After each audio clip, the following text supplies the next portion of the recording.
When did it click in your career? When did you say like, man, F this, I have to produce and record my own music? Well, it's as a result of seeing what Mr. Dad did, at Studio One, and being there, looking at the situation, looking at what is happening to him, looking at what is happening to the industry, and looking at the situations he's been through. I recognize that at some point I will have to have my own studio and production. And while recording songs for other people outside of Studio One, I tell myself I am not going to record all my good songs for everybody else except myself. So I want the opportunity to record some songs for me too. That means buying a multi-track tape, booking studio time, paying musicians, and while touring and making a little money, I never just take my money and buy jewelry and clothes. I always put aside some for my family and put aside some to buy a 24-track tape. Those were those big tapes. Yeah, so every time I go to foreign and coming back home, I have one or two tapes because I know what I wanted to achieve. When I made some money, I chose to build a studio. What song brought the money? Well, it wasn't so much a song. It was just the catalog that I had at the time. I went to Japan to do Reggae Sunsplash Japan tour. And some people there in Japan, business people, approached me with a deal for distributing my stuff in Japan. And we coined a deal and I made some money. So the first money I made, I just buy black, cement, steel, whatever was required and started to build my studio.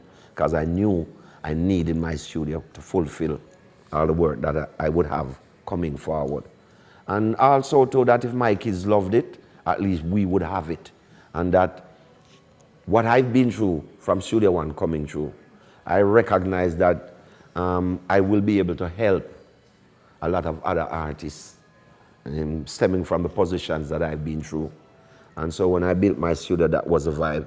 And it really worked that way for me because then my son Stephen graduated, took on the studio, and Cartel became superstar, Mavado, Elephant, every artist who has worked with him has become superstars in their own rights. And we never charge these people one dime or a dollar.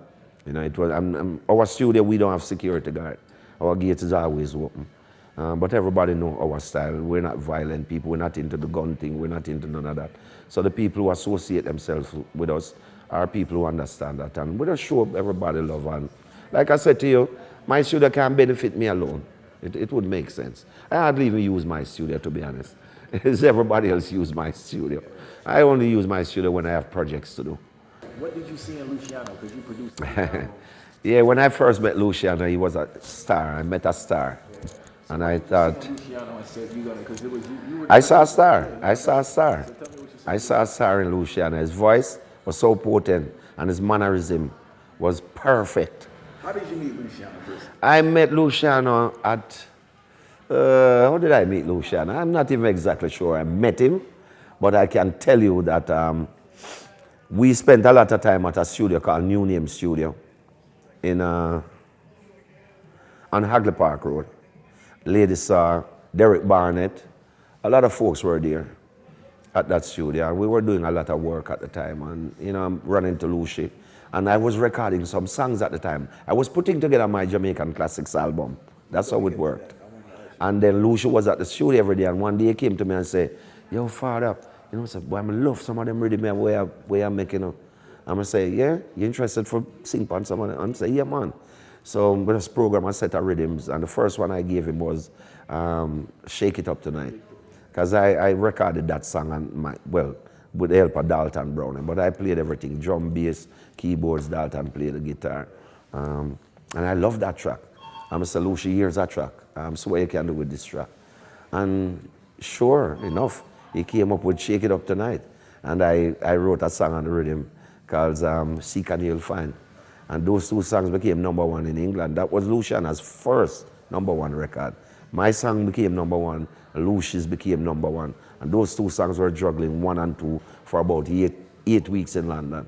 And that's how we met. And Lucius said he was interested in recording an album because I had the rhythms. And he showed the interest in recording and the rhythms. So we just gave him his time and allowed him to record. And that's how he completed that album. All right, continue now with the mannerisms and little aspects you saw. Oh, until today, Luciano is one of the most respectful and respectable artists I've worked with.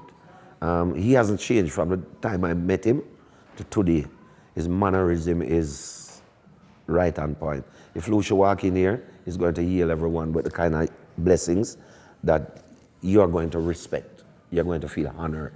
And you don't have to do it, but it's something that when you do it, you know, you lift people's spirit. And sometimes people have bad days and you don't even know. But the way you bless them and greet them, it changes everything too. And I see that in Lucian. And him and I, we have that relationship until today. I just love this kid. And he knows so. What I'm saying to you now, he knows that that's how I feel about him. And so we build that bond, and until today we maintain it. Well, let me hear you say mountain,